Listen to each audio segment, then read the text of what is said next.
기도하고 오늘 공부 시작하도록 하겠습니다. 하나님 아버지 감사합니다. 우리가 주님의 고난주간을 맞이해서 이 고난주간을 어떻게 주께서 보내셨는지 함께 말씀을 통해서 상고하고 우리에게 주시는 교훈과 진리를 잘 받을 수 있도록 성령이 우리 마음을 감동시켜 주옵소서. 예수님의 이름으로 기도합니다. 아멘. 오늘 그 고난주간 예수님의 행적 4일차입니다. 오늘 그 말씀을 나눌 내용은 예수님의 죽음을 준비한 자와 예수님을 판 자, 이게 이제 예수님의 행적 4일차에 벌어진 일입니다. 그래서 오늘 마태복음 26장 1절에서 16절까지의 말씀을 함께 먼저 교독하시겠습니다. 예수께서 이 말씀을 다 마치시고 제자들에게 이르시되 너희가 아는 바와 같이 이틀이 지나면 유월절이라 인자가 십자가에 못 박히기 위하여 팔리리라 하시더라. 그때의 대제사장들과 백성의 장로들이 가야바라 하는 대제사장의 관정에 모여 예수를 흉계로 잡아 죽이려고 의논하되 말하기를 밀란이 날까 하노니 명절에는 하지 말자 하더라. 예수께서 베다니 나병 환자 시몬의 집에 계실 때에 한 여자가 매우 귀한 향유 한 옥합을 가지고 나와서 식사하는 예수의 머리에 부으니 제자들이 보고 붕괴하여 이르되 그는 의도로 이것을 허비하느냐. 이것을 비싼 값에 팔아 가난한 자들에게 줄 수 있었겠도다 하거늘 예수께서 하시고 저희에게 이르시되 너희가 어찌하여 이 여자를 괴롭게 하느냐. 그가 내게 좋은 일을 하였느니. 가난한 자들은 항상 너희와 함께 있거니와 나는 항상 함께 있지 아니하리라. 이 여자가 내 몸에 이 향유를 부은 것은 내 장례를 위하여 함이니라. 내가 진실로 너희에게 이르노니 온 천하에 어디서든지 이 복음이 전파되는 곳에서는 이 여자가 행한 일도 말하여 그를 기억하리라 하시니라. 그때 병들 중에 하나인 마른 유다라 하는 자가 그 제사장들에게 가서 말하되 내가 예수를 너희에게 넘겨주리니 얼마나 주려느냐 하니 그들이 은 30을 달아주거늘 그가 그때부터 예수를 넘겨줄 기회를 찾더라. 네, 이게 이제 예수님 4일차 행적의 핵심이 되는 내용입니다. 그러니까 예수님의 죽음을 준비한 여인이 있고 또 예수님과 공생애를 같이 했던 제자 중에 한 사람이 예수를 팝니다. 은 30에. 예수님 가치가 얼마냐? 은 30냥입니다. 네. 자, 여기 이 말씀을 좀 보면요. 26장 1절에 예수께서 이 말씀을 다 마치시고 이렇게 돼 있죠. 이 말씀이 뭐냐? 이게 사실은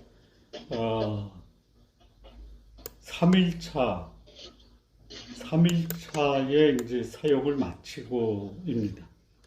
네. 그리고 이제 밤이 지나고 또 4일차 날이 밝은 겁니다.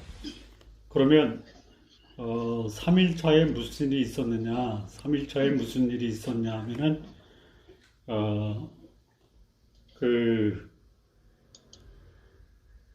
예수님이 3일차에 소위 변론, 상당히 많은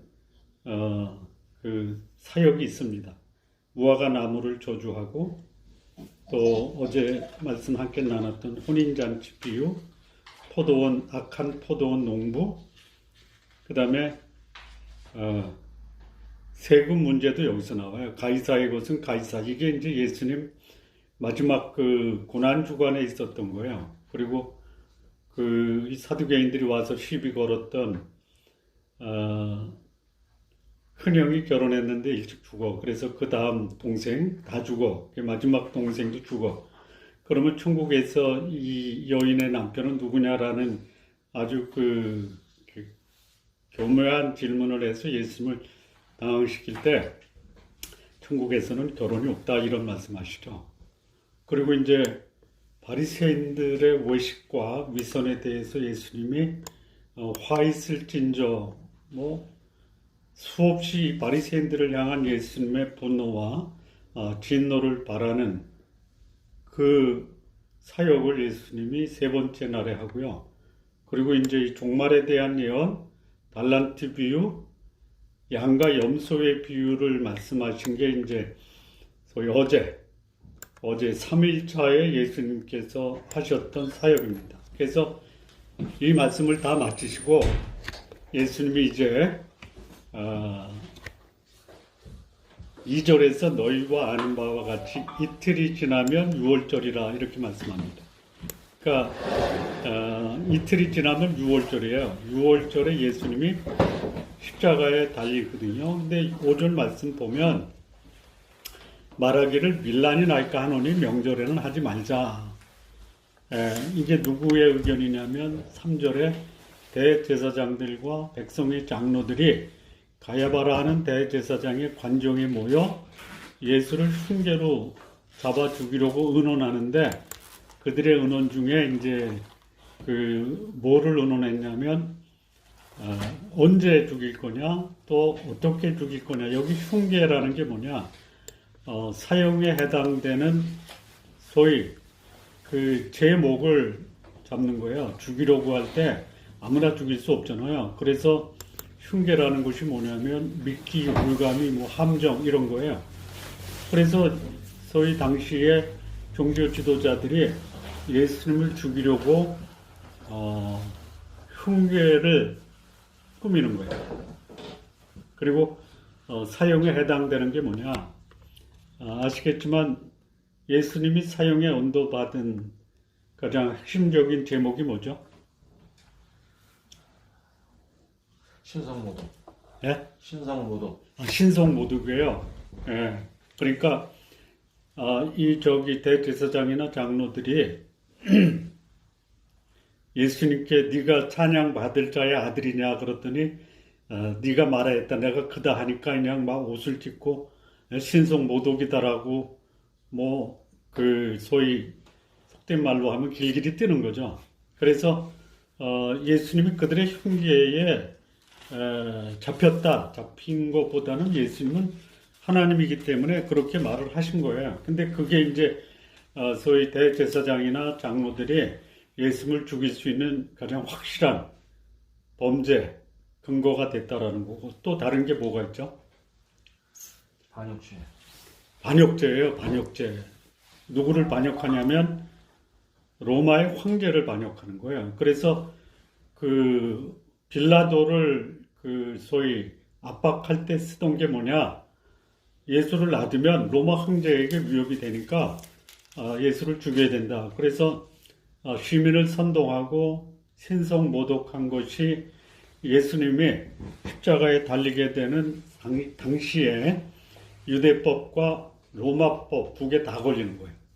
그것을 이제 이날 네 번째 날 대제사장과 장로들이 의논을 한 거예요. 의논이 뭐냐면 의견 교환이 아니에요. 음모를 꾸몄다라는 거예요. 컨스파이어라는 단어로 쓰는데요.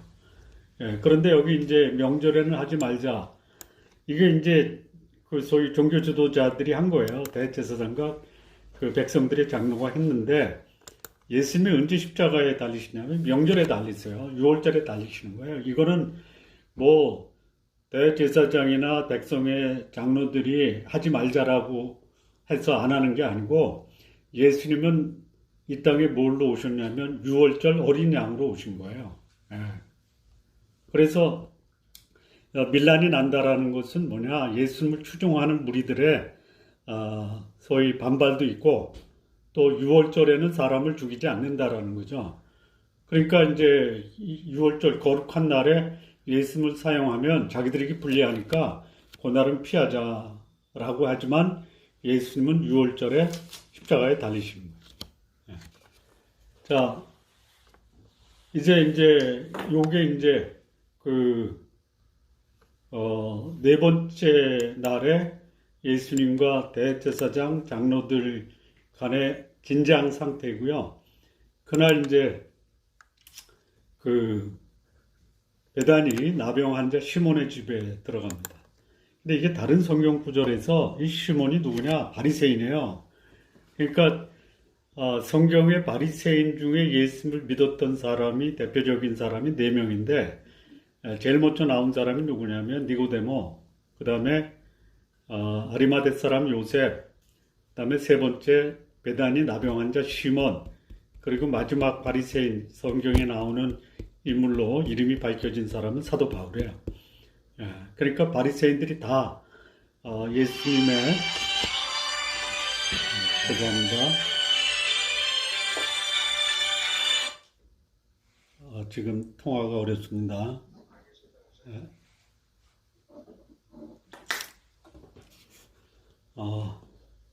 어디까지 했죠? 나병 환자 집에서 식사하십니다. 식사. 여기서는 식사라고 했고, 우리가 6월절 엿새 전에 나사로의 집에서 식사하는 것은 잔치예요, 잔치. 그러니까 아마 식사 규모가 달랐던 것 같아요. 여기서 이제 계실 때에 식사하는 동안에 이제 한 여자가 누구냐? 엿새 전에 예수님의 발에 향유를 붓고 머리로 예수님의 발을 닦았던 그 마리아가 여기 이 여자다 이렇게 이제 추정을 합니다. 옥합을 가지고 와서 식사하는 예수의 머리에 부어요. 근데 여기에 이제 마태복음 26장에서는 이렇게 나와 있고요. 동일한 말씀을 마가가 기록한 말씀을 보면 마가복음 14장 3절인데요. 예수께서 베다니 나병 환자 시몬의 집에서 식사하실 때에 한 여자가 매우 값진 향유 곧 순전한 나드 한 옥합을 가지고 와서 그 옥합을 깨뜨려 예수의 머리에 부었다 이렇게 돼요. 그러니까 엿새 전에는 그냥 부은 거에 발에다. 근데 이틀 전에는 옥합을 깨뜨려요. 깨뜨려서 머리에 부어요. 그래서 이 전혀 다른 거다. 예수님이 그 생전에 3번의 기름 부음을 받거든요. 그러니까 2번은 그 고난 주간 즈음에서 한 여자 마리아가 예수님의 발에 먼저 붓고 그 다음에 머리에 부어요. 깨뜨려서. 근데 또 한 번은 언제냐면 이거는 이제 공생의 중간이에요. 요거는 어디 나오냐면 누가복음 7장에 나오거든요. 누가복음 7장 6절에서 36절에서 39절까지인데요. 거기 제가 읽어보면요. 한 바리새인이 예수께 자기와 함께 잡수시기를 청하시니 이에 바리새인의 집에 들어가 앉으셨을 때에 그 동네에 죄를 지은 한 여자가 있어 예수께서 바리새인의 집에 앉아 계심을 알고 향유 담은 옥합을 가지고 와서 예수의 뒤로 그 발 곁에 서서 울며 눈물로 그 발을 적시고 자기 머리털로 닦고 그 발에 입 맞추고 향유를 부으니 예수를 청한 바리새인이 그것을 보고 마음에 이르되 이 사람이 만일 선지자라면 자기를 만주는 이 여자가 누구며 어떠한 자 곧 죄인인 줄 알았으리라. 그러니까 여기 누가복음 이 7장에 나오는 죄인이었던 여인 옥합을 가지고 예수님 발을 눈물로 적시고 머리털로 닦고 거기에 입 맞추고 향유를 분 여인은 죄 많은 여인이에요. 그래서 이제 여기 이 바리새인이 예수님을 믿었던 사람인지 아닌지는 분명히 밝히지를 않는데 이거 보면 이제 예수님이 이 여인이 그런 행동을 한 것을 받아주니까 이 여자가 누구며 어떤 자, 곧 죄인인 줄 알았으면 그렇게 했겠느냐라는 거거든요. 근데 예수님이 여기서 무슨 말씀을 하시냐면 소위 많은 죄를 사함 받은 자는 감격이 크지만 죄를 짓고도 작다라는 이유로 죄에 대한 심각성을 모르면 여기 이 여인처럼 제사함을 받은 것에 대한 감사와 감격을 이렇게 표현할 수 있겠느냐 이런 말씀을 하셔서 예수님이 이제 공생애 동안에 여인으로부터 향유를 발이나 머리에 부음을 받은 것은 3번이다 이렇게 보시면 됩니다. 그리고 이제 8절에 제자들이 보고 분개합니다. 분개. 이 분개라는 게 그냥 속된 말로 하면 길길이 뛰는 거예요. 그럴 수가 있냐 이거죠. 그러니까 여기서도 그렇게 했고요. 엿새 전에 나사로 집에서 잔치를 할 때도 여기 마리아가 발에다 향유를 보여. 그 나머지를 또 갖고 있다가 깨서 다 부은 걸로 보는 거예요. 근데 여기서 이제 분개하면서 무슨 의도로 허비하느냐라는 거예요. 허비. 예. 그러니까 하나님께 드리는 게 허비하는 것이라고 보는 제자들이에요. 이 가룟 유다만 그런 게 아니고 다른 제자도 마찬가지예요. 여기 제자들이 보고 있겠잖아요. 그러니까 가룟 유다가 보고가 아니라 가룟 유다가 주동을 쳤는지 모르는데 다른 제자들도 그냥 얼굴이 그냥 불그락불그락 하면서 화를 내고 예수님께 드린 이 향유를 허비했다라고 추궁하는 거예요. 그러면서 이제 그 근거, 왜 분개하고 허비하느냐고 말하냐면 비싼 값에 팔아 가난한 자들에게 줄 수 있었겠도다 이러는 거예요. 그랬더니 예수님이 뭐라고 하느냐면 너희가 어찌하여 이 여자를 괴롭게 하느냐? 그가 내게 좋은 일을 했다 이거예요. 이 좋은 일이 뭐냐면요. 12절에 이 여자가 내 몸에 이 향유를 부은 것은 내 장례, 장사를 위함이니라. 이 장사는 뭐냐? 굉장히 심오한 의미가 있는데요. 그냥 먼저 한마디로 말씀을 드리면 예수님이 메시아고 인류를 위해서 죽으시는 것을 이 여인이 고백했다라는 거예요. 나중에 또 더 자세하게 말씀을 드리겠습니다. 그러니까 여기 12절에 이 여자가 내 몸에 향유를 붓는 것은 내 죽음을 위한 것이다. 그리고 이 여인의 이 향유는 그의 신앙 고백인데 이 신앙 고백을 온 천하에 어디서든지 복음이 전파되는 곳에서는 이 여자가 행한 일도 말하고 그를 기억하게 하리라. 이 여인이 향한 향유를 부은 것이 비싼 것을 부었다. 그런 의미도 있지만 비싼 것을 부어서 참 그의 헌신에 대한 그 소위 강도를 300데나리온에 대한 향유를 부었다.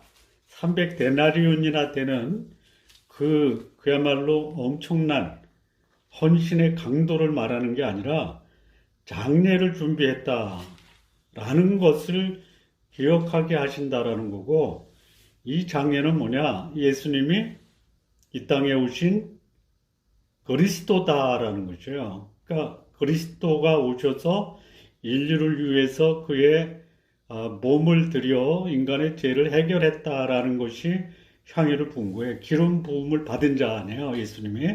그러니까 기름 부음을 받은 자를 우리는 뭐라고 하냐면 메시아다 또는 그리스도다. 그러면 메시아 그리스도의 역할이 뭐냐? 제사장, 선지자, 왕이에요. 근데 그 그리스도 메시아가 왔을 때 그가 할 일이 뭐냐? 인간의 죄를 위해서 죽으신다. 그러니까 여기 예수님은 장례를 위함이다라고 한 거고, 기름 부음의 의미는 기름 부음을 받은 자가 메시아고 그가 하나님이다라는 것을 고백한 신앙 고백인데, 예수님은 그것을 어떻게 받아들였냐면 나는 죽으러 왔다라는 것을 이 여인이 증명했다라고 보시면 돼요. 그리고 이제 그때에 14절 12 중에 하나인 가룟 유다라 하는 자가 대제사장들에게 가서 말하되 내가 예수를 너희에게 넘겨주리니 얼마나 주려느냐 하니 그들이 은 30을 달아주거늘 예수님을 달았어요. 예수님을 달아보니까 은 30이야. 그러니까 여기서 드디어 그 가룟 유다의 본색이 나오는 거거든요. 허비하느냐라고 할 때 허비한다라는 게 뭐냐? 내가 좀 그것을 예수님께 헌금으로 바쳤으면 내가 관리하니까 거기서 일부를 내가 좀 챙기겠다라고 하는 거예요. 아마 300데나리온이니까 아마 30데나리온은 본인이 챙길 수도 있었지 않았겠냐, 뭐 이런 추측을 해봅니다. 그리고 그때부터 예수를 넘겨줄 기회를 찾습니다. 이렇게 이제 오늘 우리가 공부할 본문의 말씀을 간략하게 말씀을 드리고요. 이제 문제를 같이 한번 풀어보겠습니다. 도입 질문입니다. 당신이 1년치 봉급을 특별한 선물을 위해 날려버린다면, 날려버린다, 그렇게 써 있더라고요. 무엇을 사고 누구를 위해 사겠습니까? 그러니까 1년치 봉급을 만약에 특별한 선물을 사기 위해서 사용한다. 무엇을 사고 누구를 위해 사용하겠습니까? 하겠어요? 오늘 여기 공부 참석하신 참여하신 분들 1년치 봉급을 가지고 선물을 사줄 사람이나 살 선물이 있어요? 우리 유장도님이 한번 나는 1년치 봉급을 와이프를 위해서 선물을 사겠다라는 그 생각이 있으세요? 저거 답을 그렇게 달았어요, 제가. 그랬어요? 1년치 이야. 연봉은 너무 센데, 아내 행복도 사유이니 아내와 1년 세계 1티 이야. 물론 정답은 예수님을 위해서 쓰는 거기도 하겠지만. 그러니까 아내를 예수님처럼 보겠다라는 거네. 아니죠. 그런 건 아니고 예수님이 행복. 아니, 얼마나 아내가 좋겠어. 예? 이 300데나리온이기 때문에 1년치 봉급이에요. 예?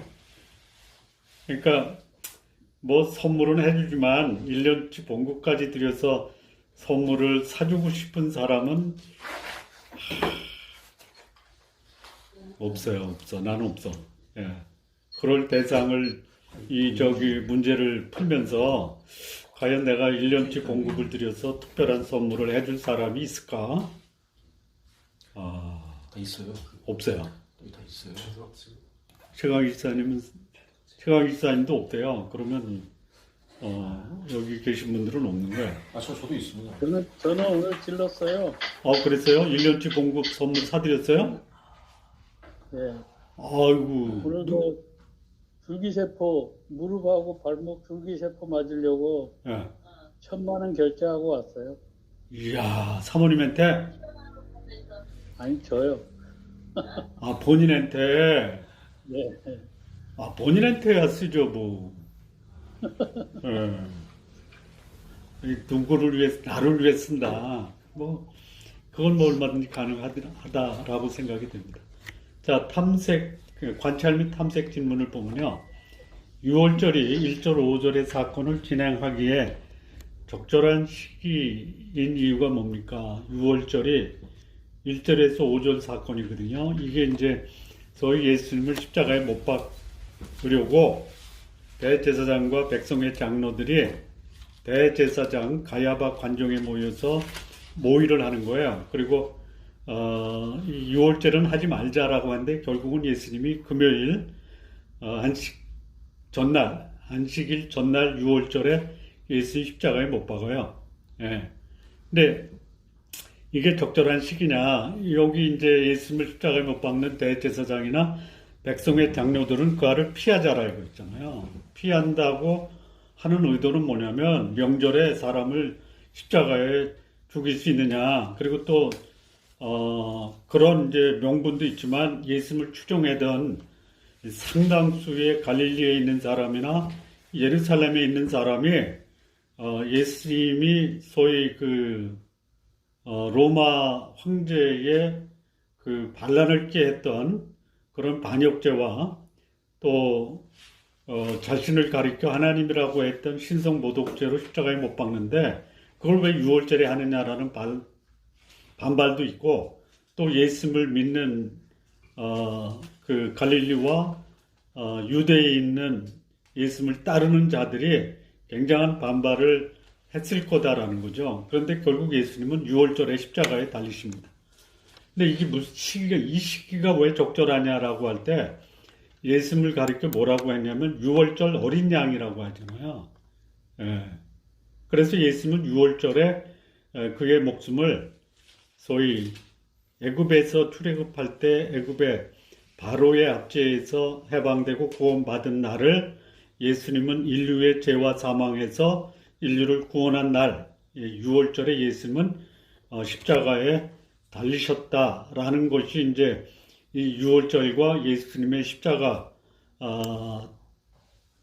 죽음 당하는 그 사건과 일치하기 때문에 이 시기가 예수님이 십자가에 달리기에 가장 적절하고 적합한 날이었다라는 거죠. 그러니까 6월절 어린 양이 6월절에 죽는 그 아주 그 하나님의 계획과 섭리에 절묘한 그 타이밍이 됐다라는 거죠.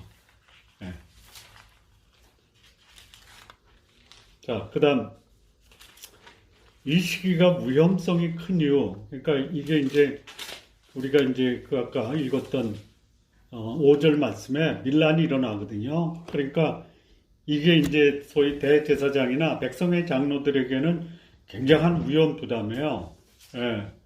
그러니까 그 자기를 반대하는 예수님, 그들이 하나님이라고 인정 안 하지만 하나님이라고 말하는 예수님을 만약에 6월절에 죽이면 이게 밀란이 되는 거예요. 오히려 그 자기들의 작은 욕망을 충족시키려다가 더 큰 위험 부담을 끌어안을 수 있으니까 요나를 피하자라고 한 거야.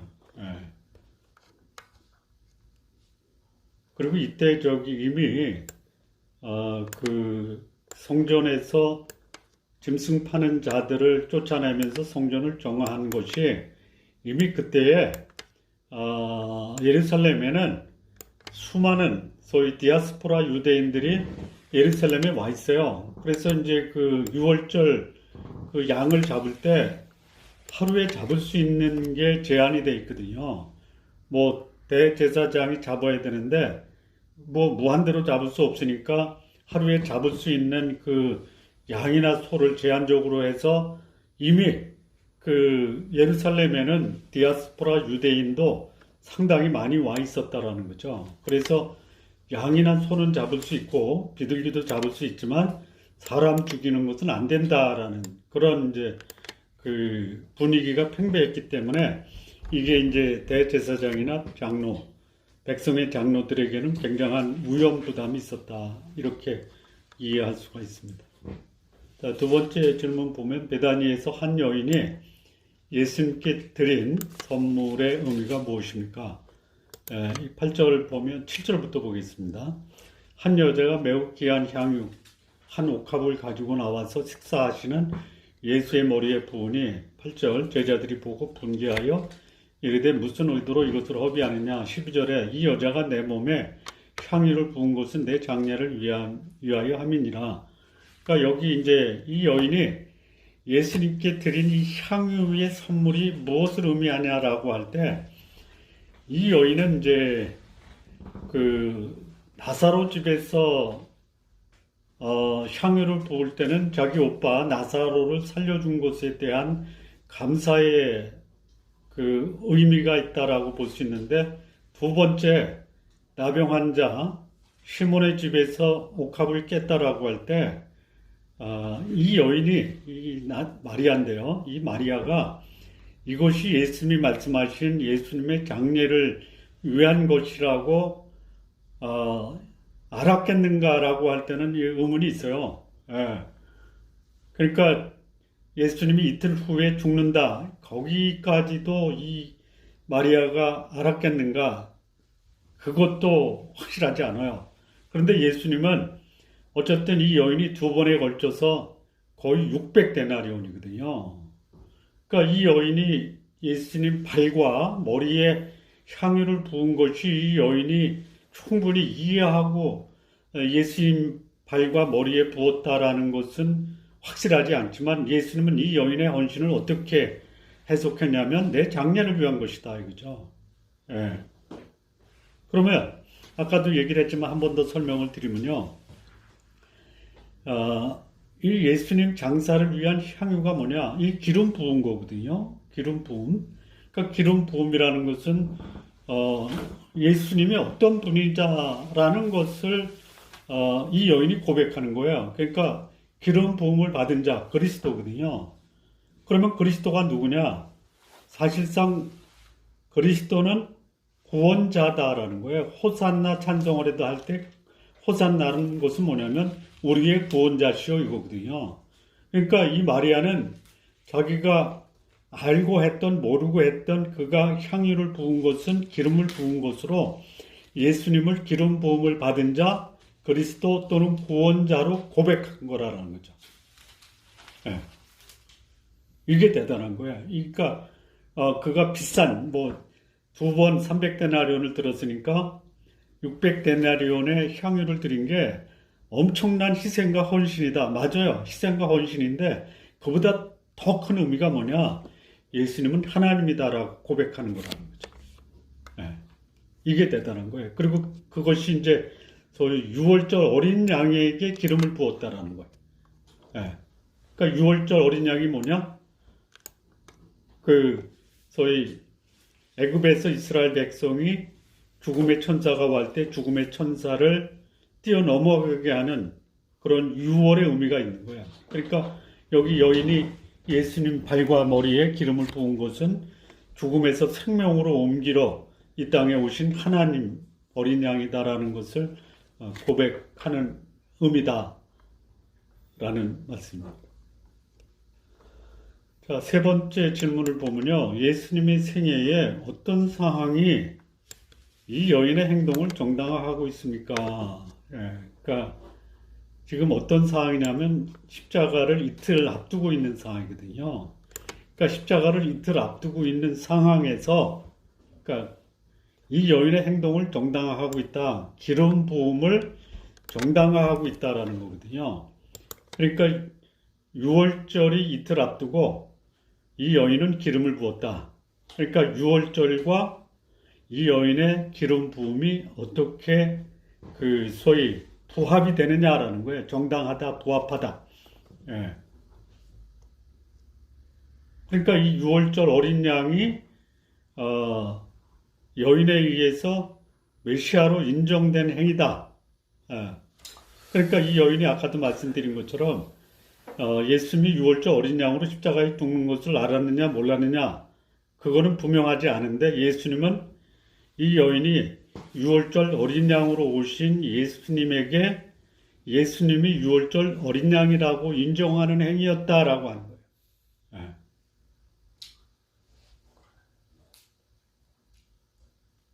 이해가 되십니까? 예. 그러니까 그 십자가, 예수님의 십자가는 소위 기름 부음을 받은 메시아의 가장 적합한 시기로 이 여인이 예수님의 죽음을 의미하는 기름 부음을 부었다라는 것은 이 시기에 가장 시의적절하고 적합한 행동이었다라고 볼 수 있습니다. 자, 그 다음을 보면요. 예수님의 제자들이 이 여인의 행동을 보고 분개한 이유가 뭐냐. 분개한 이유가 여기 보면 8절에 분개해서 무슨 의도로 허비하느냐 이거거든요. 허비했다라고 보는 거예요. 너무 아까운 거예요. 그러니까 2번에 걸쳐서 300데나리온의 향유를 예수님의 발과 머리에 부었으니까 합치면 600데나리온 정도 되는 거예요. 이게 2년치예요, 2년치. 그러니까 그거를 허비한다라고 보면 그냥 뭐 그 머리끝에서 발끝까지 부들부들 떨면서 분개하는 거예요, 그냥. 그러니까 왜 이렇게 분개했느냐? 몰라서 그런 거예요, 몰라서. 뭘 몰랐냐? 예수님이 6월절 어린 양, 소위 이 땅에 오신 메시아 그리스도로 그가 기름 부음을 받은 사명을 완수한다라는 이 여인의 기름 부음과 예수님의 메시아 되심의 연관성을 몰랐다라는 것이죠. 그러니까 비싼 향유를 낭비했다라고 보는 거예요. 예수님이 이 땅에 오신 목적이 뭐냐? 6월절 어린 양이거든요. 예수님은 이 땅에 오셔서 그가 그의 사명을 완수하는 것은 뭐냐? 십자가의 죽음으로 인간의 죽음을 대속하셨다라는 거야. 근데 이 여인의 기름 부음이 예수님의 죽음을 상징하는데 죽음과 또 유월절 어린 양의 연관성을 모르니 분노할 수밖에 없었다라는 거죠. 예. 그러니까 그 예수님의 이 땅에 오신 그 의미와 또 예수님의 사명을 모르면 헌신을 낭비 차원으로 이해합니다. 예. 그러니까 여기 제자들이 소위 이 여인 마리아가 기름을 부은 예수님은 그리스도라고 고백한 이 고백의 엄청난 진리를 이 제자들은 모른 거야. 예. 모르고 또 하나는 뭐냐? 그거 저기 예수님께 현물로 주면 팔아서 돈으로 바꾸면은 뭐 자기들은 뭐 가난한 사람에게 주겠다라고 하지만 거기서 일부를 좀 챙기겠다라고 하는데 챙길 기회를 잃어버리니 화가 난 거죠. 자, 4번 문제입니다.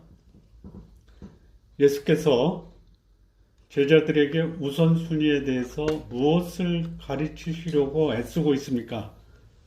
예, 여기 이제 10절에 보면 10절입니다. 10절서부터 예수께서 아시고 그들에게 이르시되 너희가 어찌 이 여자를 괴롭게 하느냐? 그가 내게 좋은 일을 했다. 이게 우선순위에서 향유를 가지고 내 발과 머리에 기름 부은 게 진짜 중요한 거다 이거야. 그리고 가난한 자는 항상 너희가 있으니까 너희가 챙겨라 이거야. 예, 그리고 이 여자가 내 몸에 향유를 부은 것은 내 죽음을 위한 것이다. 그래서 내가 진실로 너희에게 이르노니 온 천하에 어디서든지 이 복음이 전파되는 곳에서는 이 여자가 행한 일도 말하여 그를 기억하게 하리라. 자, 가난한 사람을 도와주면 역사 속에서 온 천하에 저 사람 저기 가난한 사람 도와줬다라고 소문이 납니까? 뭐 날 수도 있겠죠. 그냥 뭐 일부 자기 재산 중에 일부를 가난한 사람을 위해서 썼다라는 것은 소문이 안 나도 전 세계적인 소위 그 세계적인 갑부가 자기 재산의 절반을 들여서 가난한 사람을 도와줬다. 그러면 신문에 대서 투필하고 역사에 남을 수 있는데 여기 지금 뭐 소위 1년치나 2년치 봉급을 가지고 가난한 사람을 도와줬다라는 것은 역사에 흔적이 안 나요. 예. 그래서 이제 우선순위에 대해서 무엇을 가리키느냐? 가장 중요한 우선순위가 뭐냐? 예수님의 메시아됨을 인정하는 행위다라는 거야. 예. 그래서 그 예수님의 그리스도 메시아 되심을 인정하기 위해서 하는 헌신이나 또 그 희생은 가장 소위 하나님의 백성으로 할 수 있는 최고 우선순위다라는 거예요. 예수님의 그리스도 되심을 인정하기 위해서 하는 그 행위가 그리스도인들에게는 제일 중요하다. 그 다음에 중요한 게 뭐냐? 그리고 나서 이제 가난한 자를 위해서 선행을 베풀어라 이거예요. 그것도 중요한데 예수님의 메시아 되심을 인정하는 헌신과 희생보다 중요하지는 않다. 그런데 사람들은 눈에 보이는 소위 내 주변에 가난한 사람을 위해서 헌신과 희생하는 것이 예수님의 그리스도 되심을 인정하는 것보다 더 중요한 게 아니냐 이렇게 이제 주장을 한다라는 거죠. 자, 물론 이제 여기 그 우선순위에서 예수님이 가르치고자 하는 거 여기는 안 나오지만 중요한 게 있어요. 우선순위에서 예수님의 메시아됨을 인정하는 게 제일 중요하고 가난한 자를 위해서 선행하는 거 중요하고 가족 돌보는 거 중요하고 직장에서 충실한 거 중요하고 교회에 봉사하는 거 중요하고 자기 개발 힘쓰는 거 중요해요. 근데 가장 중요한 우선순위가 뭐냐? 예수님 당신은 나의 구주와 주님이십니다 라고 고백하면서 나의 소중한 것을 헌신하고 희생하고 그분께 드리는 것이 가장 내 삶에서 중요한 우선순위다라는 것을 예수님이 가르치시려고 애를 쓰고 계신 겁니다. 자, 5번 문제를 보면요. 이 장면이 14절, 16절에서 일어나는 사건과 어떤 관련을 맺고 있습니까? 이 장면이 뭐냐면 이 마리아, 한 여인이 예수님 머리에 옥합을 깨서 향유를 부은 그 장면이에요. 이 장면이 그러면 이 장면과 그 14절, 16절, 이게 뭐냐면 가룟 유다가 예수님을 팔려고 대제사장에게 가서 은 30을 받는 거예요. 예. 그러니까 마리아는 향유를 머리에 붓고 이런 예수님의 메시아 되심을 인정해서 그의 가장 소중한 향유를 붓는 희생과 헌신, 이 장면과 예수님을 팔아서 은 30을 받는 장면, 이 관련이 있습니까? 없습니까? 예? 야, 이게 보통, 그야말로 그 상극이에요, 상극. 여인은 예수님의 메시아됨을 고백해서 자신의 가장 소중한 것을 예수님께 드리고, 제자 중에 가장 명석한 제자는 예수님을 통해서 숨기면서 자신의 욕망을 충족시키려고 하다가 예수님께 드리는 향유마저도 깨뜨려 버리니까 이제 예수님 팔아버리는 거예요. 예, 이게 연관이 있어요, 이게. 예, 똑같이 예수님을 추종했던 사람이에요. 근데 한 사람은 예수님의 메시아됨을 고백하는 그런 고백의 행동이고, 한 사람은 예수님을 이용해서 자신의 욕망을 충족시키려고 하는 행동을 했다. 예. 이런 일들이 벌어질 수 있다라는 거야. 예. 예수님을 구주로 고백하는 사람이 있는 반면에 예수님을 통해서 돈벌이 하려고 하는 사람도 있다. 예. 그러니까 향유를 붓는 장면과 예수님을 판 장면이 기가 막히게 대조를 이루고 있는 연관성이에요. 예. 이게 예수님 언저리에 있는 사람들이 지금도 그럴 수 있다. 그럴 수 있다. 예. 아, 이게 참 놀라운 거예요. 그러니까 이 향유를 가지고 소위 헌신과 희생의 그 자기를 구원하신 메시아에 대한 헌신과 희생의 표시도 되지만 그것을 오히려 예수님을 배반하는 계기로 삼아서 예수님을 파는 불신과 대적의 행위도 할 수 있다는. 자, 그 다음 이제 묵상과 적용 질문을 좀 보시겠습니다. 이번 주간에 당신이 예수님을 위해서 어떤 아름다운 일을 할 수 있습니까? 그러니까 제가 이것을 읽으면서 아름다운 게 뭘까 봤더니요. 예수님이 이 여인이 소위 복음이 전파되는 곳에서는 어디서든지 온 천하에 이 여인의 일을 알게 하겠다. 그러니까 이 여인이 소위 향유를 부은 헌신과 희생이 아름다운 일이라고 이렇게 이해를 했는데 나는 이번 주간에 예수님을 위해서 희생과 헌신을 할 수 있겠는가? 예. 이제 고민하면서 예수님이 내가 드리는 희생과 헌신을 원하지만 희생과 헌신보다 더 내가 예수님을 기쁘게 할 수 있는 게 뭘까? 몇 개 있더라고요. 예. 첫째가 뭐냐? 나 예수님처럼 거룩하게 살아야 되겠다라고 매일 다짐하자. 그리고 만나는 사람에게 예수님을 전하고 물론 말로 다 전할 수도 있고 삶으로도 전할 수 있는 그러니까 거룩한 삶과 예수님을 증거하는 삶이 내가 예수님을 위해서 할 수 있는 아름다운 일이 아니겠느냐 이렇게 생각을 했는데 참고를 할 수 있다면 참고하시기 바랍니다. 두 번째 질문이요. 묵상과 적용 질문에 본문의 여인은 예수님을 위해 아낌없이 드린 반면에 가룟 유다는 그가 예수님으로부터 무엇인가를 얻기를 원했습니다. 그러니까 무엇인가는 뭐냐면 돈이에요, 돈. 또는 세상적 지위.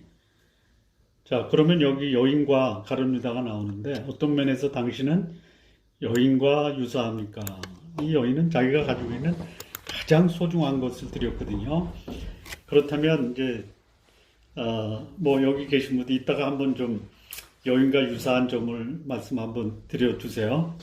어떤 면에서 나하고 유사한가 그랬더니 인생 후반전에 나에게 남은 시간이나 또는 몸이나 또는 사고를 예수님께 드려야 되겠다라고 마음 먹은 거예요. 마음 먹은 거. 이 여인은 행동으로 보였고 저는 그냥 마음만 먹었다라는 면에서 마음 먹은 것도 이 여인과 조금은 좀 유사하지 않겠는가라는 생각을 합니다. 자, 어떤 면에서 당신은 가룟 유다와 유사합니까? 사실 이거 참 고민되는데요. 나는 그 예수님으로 인해서 내 육신적 필요가 채워지기를 거부하는가, 아니면 예수님 위해서 헌신을 하는데 예수님이 나의 육신적 필요를 채워주기를 원하는가라고 생각을 해보니까 이런 마음이 있어요. 내가 육신적 필요를 위해서 예수님을 섬기는 것은 아니지만 예수님을 섬기면 예수님이 알아서 육신적 필요 채워주시겠지. 그러면 거두절미하고 육신적 필요를 예수님이 채워주시겠지라고 기대하는 것은 어떤 면에서 가룟 유다와 유사한 게 아니냐라는 그런 아주 송구스러운 마음이 있어요. 예. 자, 이렇게 해서 오늘 그 4일차 공부를 했는데요.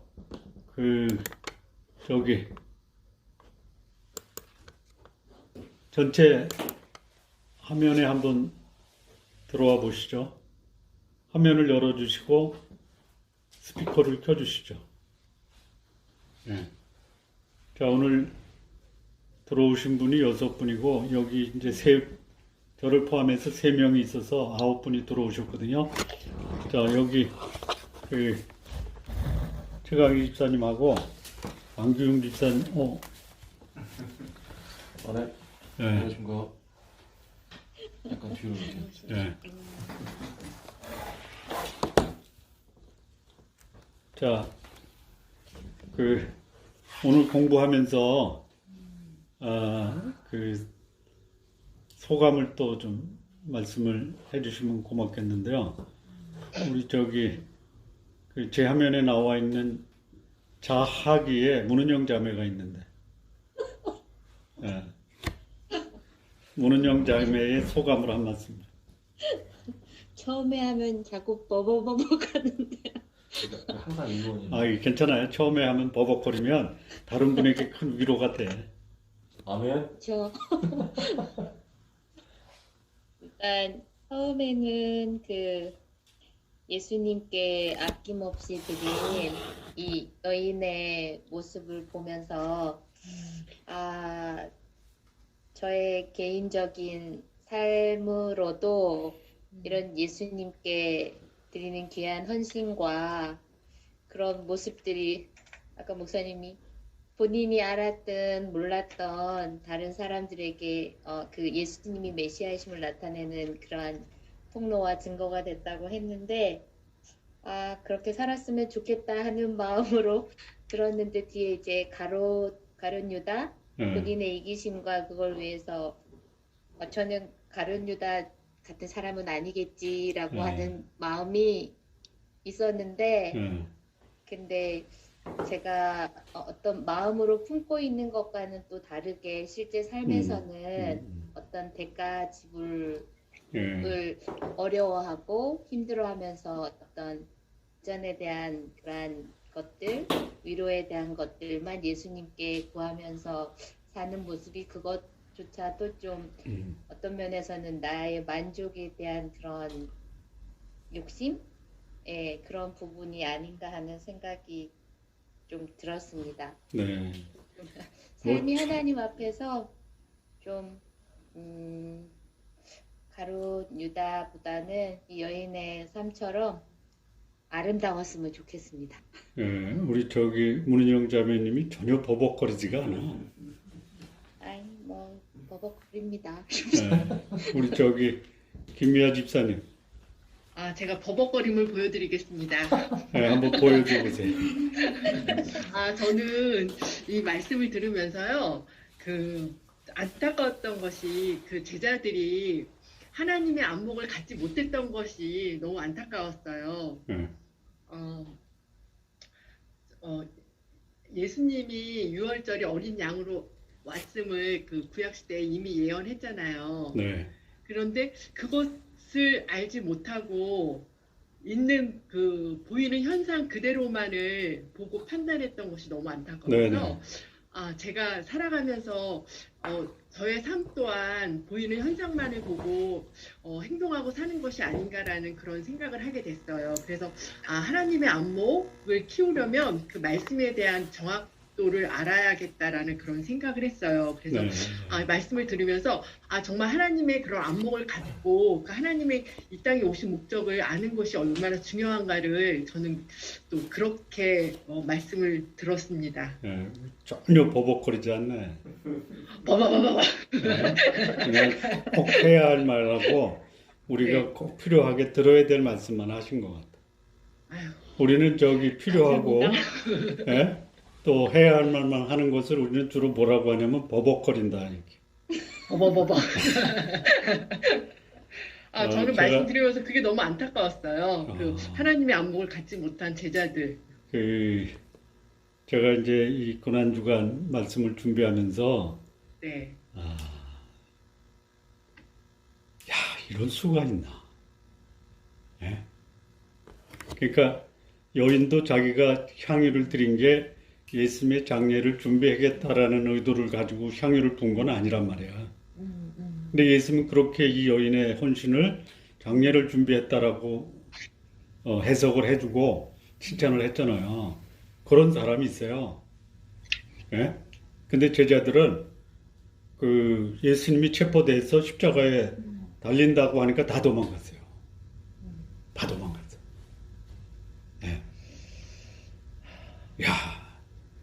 예. 예수님이 죽으러 오셨다라고 여러 번 얘기했어요. 여러 번. 근데 거기 관심이 없어. 아니 되옵니다 그랬더니 예수님이 베드로한테 사단아 데이트로 물러가라 그랬잖아요. 그러니까 그게 이제 소위 우리 사람들의 모습이요.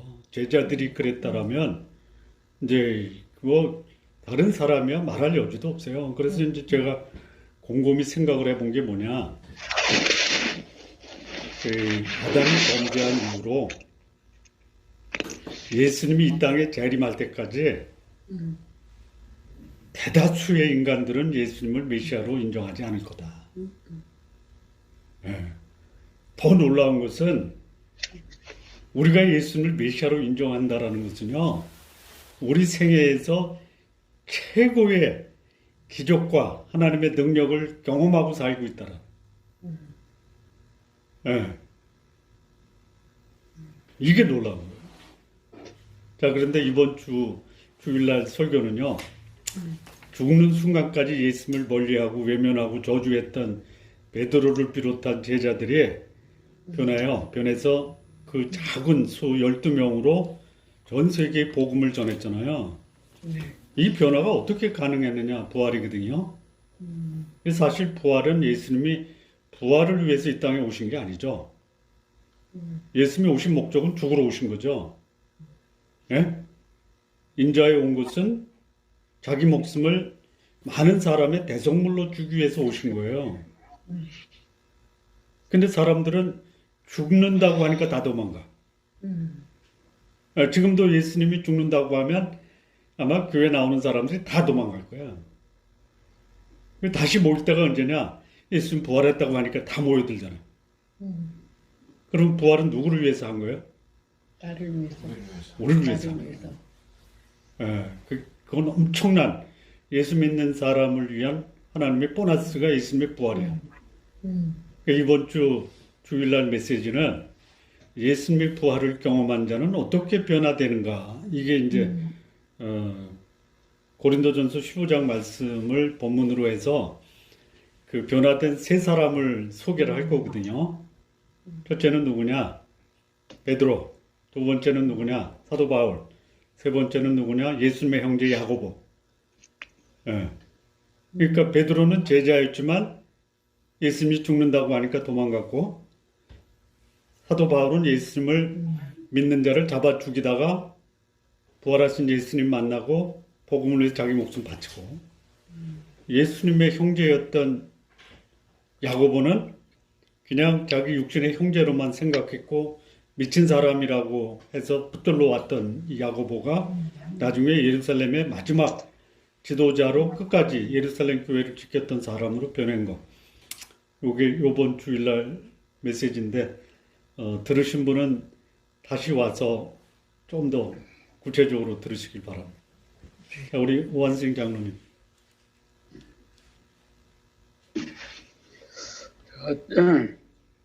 오늘 그 사경회를 참석하기 위해서 우리나라 반바꿈 돈 것 같아요. 우리나라 반바퀴 돌아요? 돌아온 것 같다고. 아, 그래요?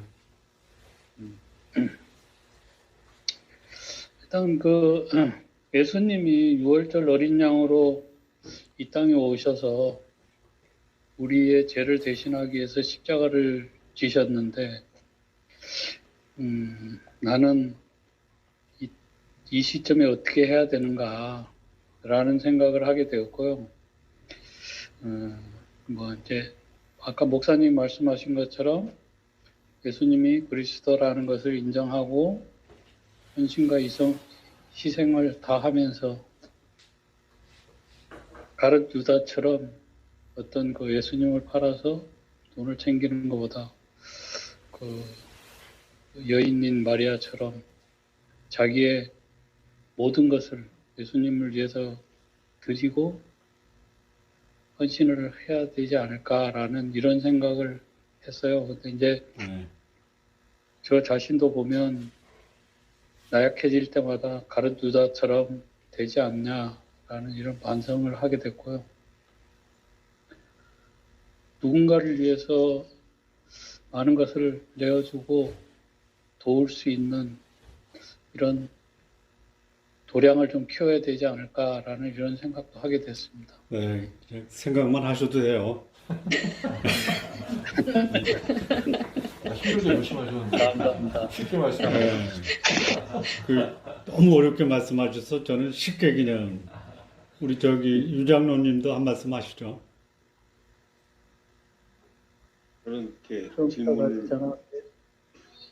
질문을 들으면서 예수님은 나의 돈을 원하는 것이 아니고 마음과 삶을 원하시기 때문에 물론 이제 헌금의 일부는 나의 모든 것이 하나님이라는 걸 인정하는 행위이기도 하지만 근데 저는 헌금을 그 영적인 행위로 생각을 해요. 그러니까 금전적인 행위가 아니고 그래서 헌금의 그런 나쁜 어떤 그런 그 많은 그 여론들이 있지만 하나님을 먼저 사랑하고 하나님을 원하는 하나님에게 마음을 드리는 삶 자체에서 나오는 정말 정확한 헌금이 행위야말로 하나님 기쁘게 하지 않나. 그래서 모르겠어요. 그 옛날 문화 이게 향유를 머리에 저는 이렇게 식사를 하시는 예수의 머리에 부으니 참 매너가 없다고 생각했는데 식사를 하시는데 머리에 향유를 부으셨잖아요. 그래서 그때 문화인 것 같기도 한데 하여튼 그 나의 모든 것을 헌금으로 드린다. 이것이 과연 영적인 저는 그 문화의 차이라고 생각해요. 한국 분들과 여기 미국 사회. 그러니까 물론 아주 중요한 거지만 너무 그 헌금을 많이 하는 것이 영적인 너무 하나 모르겠어요. 여기 그 헌금보다는 사실 제 마음과 삶을 드리는 것. 그래서 헌금은 자동으로 따라오는 그러한 행위가 더 중요하지 않나 그런 생각을 했어요. 네. 바울이 그 마게도니아 교회에 그 칭찬을 할 때 힘의 격도로 헌금을 했다라고 하잖아요. 그리고 그것이 향기로운 제물이라고 그랬잖아요. 그러니까 헌금은 향유라고 볼 수 있어요. 해석할 때. 그러니까 헌금 자체가 문제가 아니에요. 그러니까 이 가룟 유다처럼 헌금을 가지고 한 밑줄 잡으려고 하는 게 문제죠. 그래서 헌금을 할 때 헌금의 정신이 뭐냐? 소위 그 사랑하는 마음으로 하느냐, 자원하는 마음으로 하느냐, 기쁜 마음으로 하느냐, 그리고 그 용도가 우리의 신앙 공동체를 건강하게 하느냐, 이게 이제 헌금의 목적인데 헌금하고 거룩하지 못하고 헌금하고 부담 가지면 차라리 안 하는 게 낫다라는. 네, 그런 거. 자, 우리 최정희 간사님 한 말씀 해주시죠. 위에 그 저기 배경이 엄청 멋진데 어디신지. 예? 유장로님 위에 배경이 엄청 멋진데 어디신지. 네, 그 유장로님 그 저기 오늘 그 세팅을 한 거예요, 배경? 십자가에 저기 그 푸른 하늘. 십자가 딱 크게 있고. 이건 또 뭐야?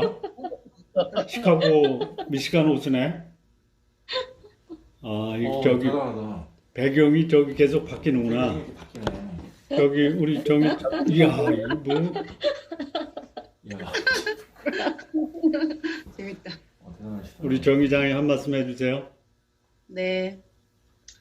예수님께서 저기 마리아를 칭찬하신 게 그 비싼 향유 옥합을 깨뜨려서라고 생각을 했었는데 그런 게 아니라 그 헌신의 강도를 말한 게 아니라 네. 예수님께서 메시아로 오셨고 구원자로 오셨음을 알고 그 예수님의 죽으심을 준비했다는 것에 네. 이제 의미를 두시고 칭찬하시는 그런 내용을 보면서 네.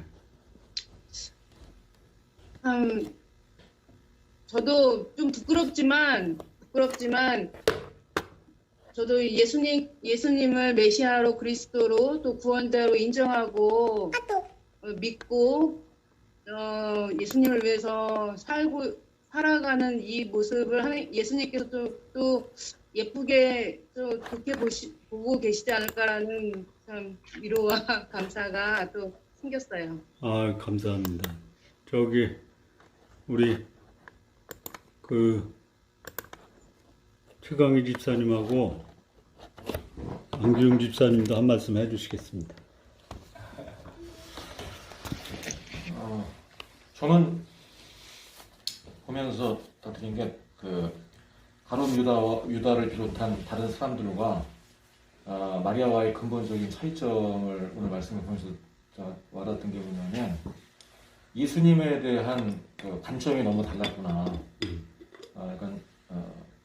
마리아는 예수님을 메시아로 자신의 그 죄의 문제, 영혼의 문제를 해결해 줄 수 있는 메시아로 바라봤기 때문에 그 향유 옥합, 그러니까 1년치 연봉에 해당하는 향유 옥합을 이게 그때 당시에 결혼식을 준비하면서 가장 비싸고 좋은 향유를 그 결혼식에 깨뜨리는 풍습이 있었다고 하더라고요. 네, 맞아요.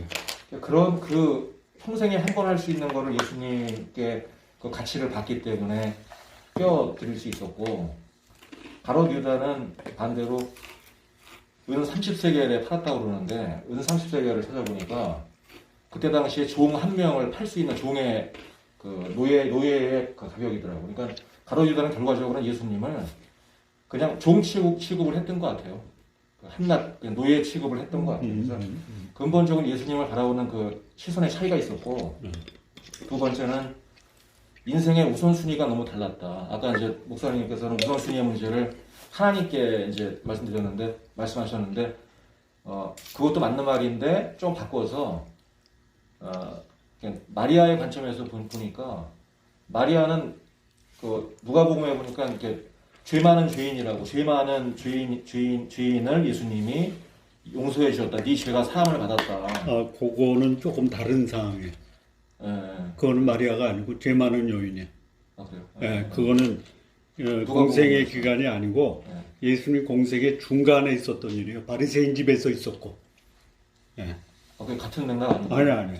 그 누가복음 7장에 나와요. 그래서 여하간 마리아는 그 예수님 앞에 나올 수 있었던 게 예수님에 대한 우선순위도 그거 맞는데 결국은 맞는데 보니까 제 생각에는 뭐 자신의 그 죄의 문제 또 영혼의 문제에 대한 관심이 우선순위였기 때문에 그거를 해결해 줄 수 있는 분이 그 메시아 예수 그리스도 한 분뿐이시다라고 하는 그 사모하는 마음이 그런 헌신이 있었던 것 같고 가롯 유다는 모든 관심과 우선순위가 땅에 있었던 것 같아요. 땅에 이 예수님을 오히려 도구로 이용해서 내가 어떻게 하면 이제 한 자리 할까 또 한 몫 챙길까 그래서 그런 인생의 우선순위에 대한 관점의 차이가 있지 않았나라는 생각이 들었어요. 우리 저기 최강희 집사님이 총 정리해서 한번 말씀을 좀 해주시죠. 정리할 게 뭐 있어요? 다 이렇게 하셨는데요. 근데 결론은 그건 것 같아요. 뭐 이제 마리아도 그렇고 가룟 유다도 그렇고 예수님을 따른다고 하면서도 정작 마음의 중심이 어디 있느냐. 그게 이제 결국은 그걸 장화한 것 같아요. 뭐 예수님을 가까이서 보면서도 그 마음의 중심이 영혼에 있지 않고 그냥 이 세상에 그냥 생존의 문제. 그래서 이걸 보면서 참 이게 생존의 문제를 우선시할 거냐 아니면 영혼 구원의 문제를 우선시할 거냐 이게 삶을 좌우하는구나. 그래서 자문을 해야겠다라는 생각이 들었어요. 내 마음의 중심이 지금 어디에 있지? 내 삶의 우선순위는 어디에 있지? 이 질문 눈 감는 날까지 하지 않으면은 언제든지 그냥 현실적인 문제에 그냥 계속 봉착하다 보면은 그게 더 커 보이고, 때로는 예수님 믿는다고 하면서도 낙심할 때가 얼마나 많은지, 일이 잘 풀리지 않고 뭐가 해결되지 않고 그러면은 그게 마치 다인 것 마냥. 근데 정말 중요한 건 내가 예수님께서 이 땅에 오신 건 죽으러 오셨는데 왜 죽으러 오셨냐면 인간이 해결할 수 없는 문제, 그 죄의 죽음의 문제를 해결하시고 오셨는데 이미 그걸 해결받았음에도 불구하고 죽으면 됐는데 뭔가 더 이제 바라보자 하는 그런 마음들이 늘 있는 것 같아요. 그런 것들을 참 내려놔야겠다. 그래서 아까 목사님도 말씀하셨지만 가장 중요한 건 그 영혼 구원의 문제, 그게 가장 중요한 거다라는 거 다시 한번 좀 되새겨야겠다라는 그런 마음이 좀 들었습니다. 그러니까 그 마리아는 다 드리고도 평안했고 가룟 유다는 예수님 팔아먹고 자살했고, 그러니까 다 드리고도 평안할 수 있는 게 더 복이지. 그 물질을 얻고 자살하는 거는 하나님만 못한 거죠. 그 진정한 안식은 그 벌어서 공간을 채우려고 하는 게 아니라 영혼을 살아가는 것이 최고의 안식이다. 그게 어디냐? 천국이다. 이죠. 자, 내일은요 굉장히 양이 많은데 내일 1시간 정도 하고 서로 소감 얘기한 다음에 내일은 그렇게, 내일 요한복음 17장인데 굉장히 양이 많아요. 그래서 내일은 1시간 정도만 하고 그렇게 내일 마칠 수 있도록 진행을 하겠습니다. 자, 우리 기도하고 오늘 공부 마치도록 하겠습니다. 하나님 아버지 감사합니다. 우리가 주님의 고난주간을 함께 공부하면서 우리에게 주시는 교훈과 진리를 우리의 삶에 적용하고 또 우리 주님의 기름 부으심을 받을 만한 그런 메시아이심에 대해서 우리가 늘 고백하고 증거할 수 있는 하나님의 자녀의 삶을 살 수 있도록 인도해 주옵소서. 예수님의 이름으로 기도합니다. 아멘. 네, 감사합니다. 감사합니다. 내일 뵙겠습니다. 좋은 하루 되세요. 굿모닝.